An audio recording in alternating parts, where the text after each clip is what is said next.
opposites, and yet they have this one guy in common. One is, well, they both lose him. One knows exactly who he is, and that's the African attendant.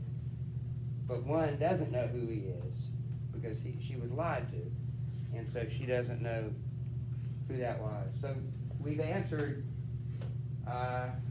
Well, this one I really like. We did sort of contrast. We talked about triumph of darkness under heart of darkness. Number 13, imperialism. You will need to refer to those two poems, which we talked about the other day. And because I won't see you again till Monday afternoon, right? At 12:30, is that or 12:45? Which is it? I don't know. Somewhere in there. It's like 12. Okay, so remember you're the last ones to go Monday, and so you have Monday morning, but we can't help you because we'll be up here. Yeah. So we live in just the two poems? Say that again. Do we see like the two poems? With the recessional White Man's Burden. The other ones that you would need to remember is the poem by Emily Dickinson and Walt Whitman. I gave you a list of those the other day. Okay. So like what's the recessional? Yeah, let's look at that. They're both ends of the imperialistic spectrum. The spectrum is a wide. Okay, we have the beginning, White Man's Burden. That's the cause. It describes the cause, the reason for imperialism. And then at the end, we see recessional. What does recessional mean? Tonight, anybody going tonight? Yeah. What happens after the whole thing is over? Now, everybody's still in the auditorium, but everybody's graduated, everybody's spoken, everybody's prayed, everything is over. What's going to happen? There's still one more thing that's going to happen. You'll leave. Okay. Who's going to leave? Well, not everyone. Everyone. Not everyone. You've never been to one? Yeah. You get to walk in, guys. That's called a processional. And when it's all over, you get to walk out. There are a lot of reasons that they want the graduates out. It used to be because we were having, a get-together. We're not doing that because of COVID, but it'll be a recessional. That's when they leave. The seniors leave when we leave, like the bride and the groom. It's a recessional. Now, what is that poem about? You know? Ryan? I was gonna ask you about When he gets back. I'm assuming it's about like a recession. Yeah, who is it referring to? Not a wedding, it's not a graduation. Anybody remember what it's about? We did talk about it just like 48 hours ago. I said this is about imperialism. Both poems are about the same author. Anybody remember? He talks about, well, you've got it, you need to look at it. He talks about the fact that this period of imperialism for England is coming to an end. And do you remember what he's worried about? The one thing he's worried about? He's worried about, and he was right, that the whole thing is based on human pride. And he kept saying, lest we forget, lest we forget. The narrator kept saying, lest we forget what? That God gave us these things. So he's saying they've forgotten that their successes and their health and their prosperity and their technology, all of these things occurred because God gave it to them. And they don't want to forget that. So the reason I bring it up, put them together, is because he was aware that this thing is going to end. Have we reached that end for America? I hope not. But we've always been, like, for the past 150 years, particularly since World War II, the greatest country, materialistically, prosperity, no country's ever been better. Are we in a recessional? I mean, this is the country you're about to inherit. You're going to be the voters. You're going to be the people going to work. You'll be running the companies, the schools, maybe the cities, whatever God ends up putting you in. But it's going to be your country and your problem. You're going to be paying the taxes, or you're not going to pay the taxes, whatever the case is. But anyway, he's talking about the end of the British Empire, which happened about 100 years ago. It did end. Because they were going back to Ben's word, selfish. They were selfish as a nation, and they didn't recognize God. Do you remember what the white man's burden was? Everybody explain what that means. Yeah. That was the supposed obligation of all white men to send their children, young men, out to fight in the army, and also to colonize, just to go out and colonize and expand the country abroad. And I like the word you used, obligation. He said it was Europe's obligation. Well, actually, it was America, because the whole point of the poem was to tell America they needed to join the deal here. It was America's obligation to civilize the world.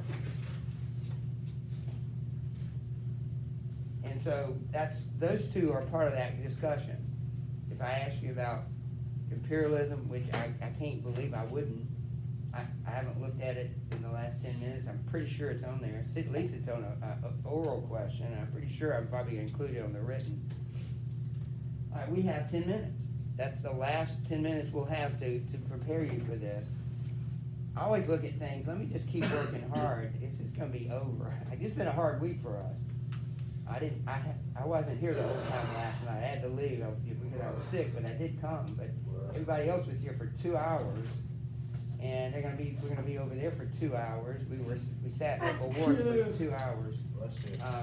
That's a long week in preparing the exam, but it's gonna be over. So don't stop working hard until this is over, which is next Thursday. So any others you particularly need to go over in the last 15 minutes?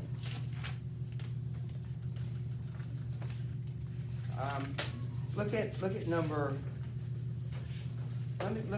16.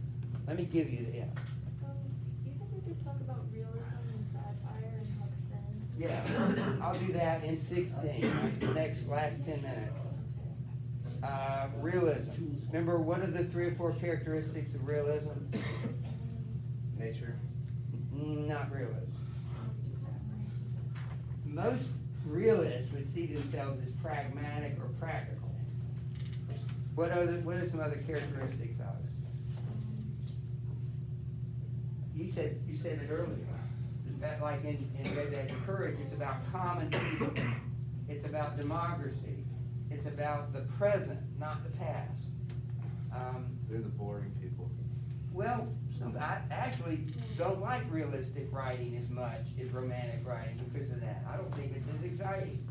But that's kind of odd, but you're right about that. To me, it is more boring than things that are romantic. But those are examples of realism. Where do you see that in Huck Finn? Well, the main character is literally a kid. They're not like really important. And one of the main characters is also a runaway slave. So you can't get more ordinary than that. In fact, they're even subordinary, right? I mean, they're below normal. They're the lowest strata of society is slavery and childhood. And so that book is about very, very ordinary people. What else makes it realistic? The way they talk. Just their Very, very good answer. That goes back to Red Badge of Courage, too. Remember when the guys actually would talk? How did they talk in Red Badge of Courage? What do we know about the soldiers in the Civil War? they weren't really educated. They weren't educated, they were ordinary, and they were young. It was more of a realistic type of thing. That's what we're trying to answer. Guys, we're not done yet. Ben, we're not ready.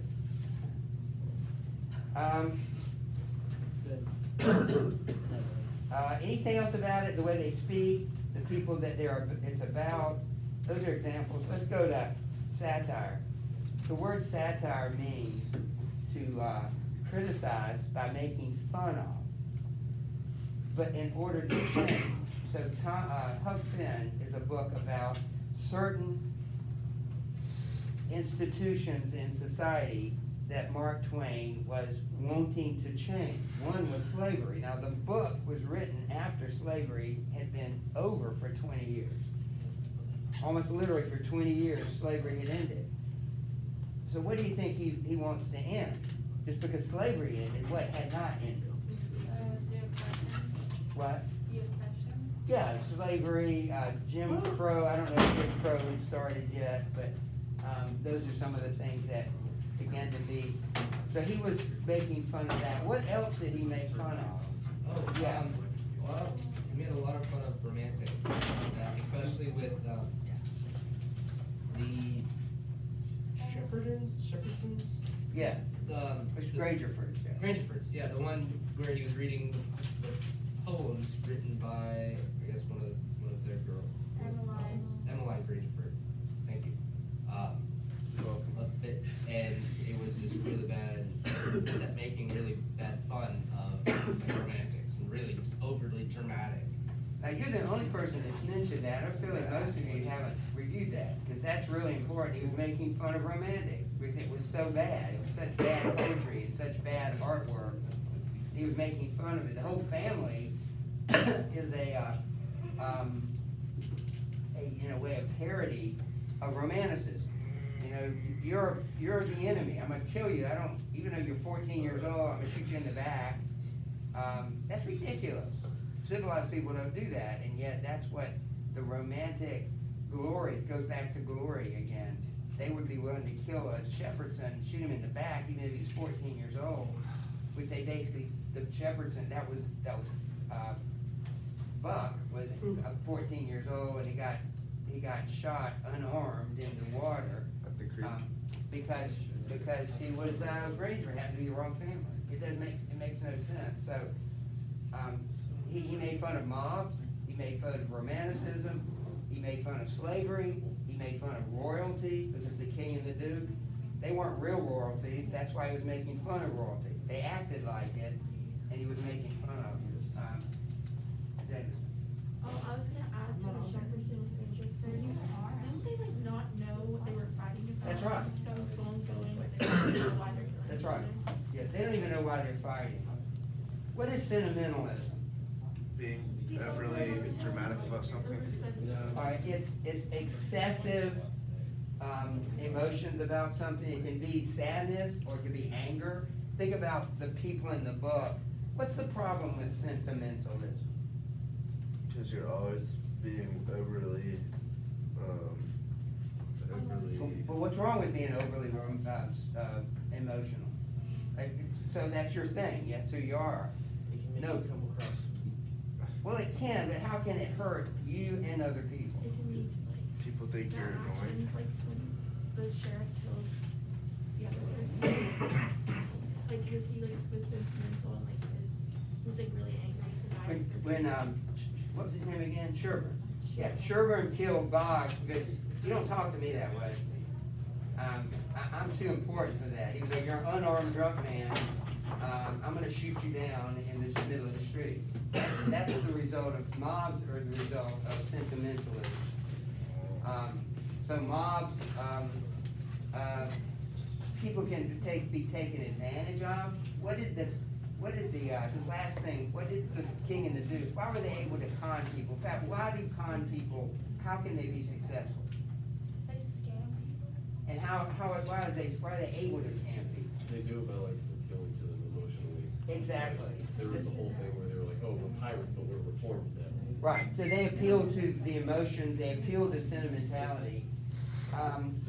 Remember, we're not doing 17, and you need to review the things in style of Emily and Walt.